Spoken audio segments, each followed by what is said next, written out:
وی داسې چل شوی و که نه چې یو ښځه وه او د هغې تازه تازه واده شوی و، نو بس جناب کالی مالې دا سونه یې وله ډېره زیاته کړې وه.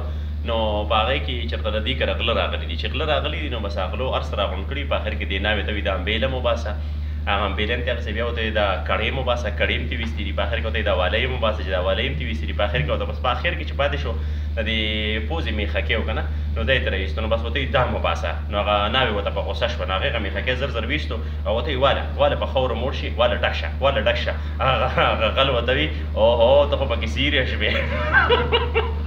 صحیح شوه جي. بله یو دا دی چې نه بله هم درسره شریکول غواړم.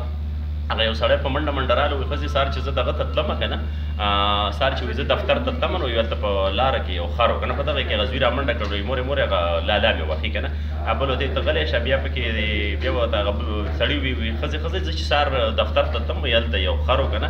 په چې بیا دغه خبره کوله بیا پکې بل را منډه کړل، بل زوی را منډه کړل، وایي ما ورته سم نه دي ویلي. په دغه کې د دې سړي دا ښځه غوسه شوه که نه، چې غوسه شوه نو دا دې بچو ته وایي خدای مې بېخ او بنیاد وباسه، وایي د دې خر خبرې ته مې پرېږدي چې دا د خر خبره خو لږه واورم که نه.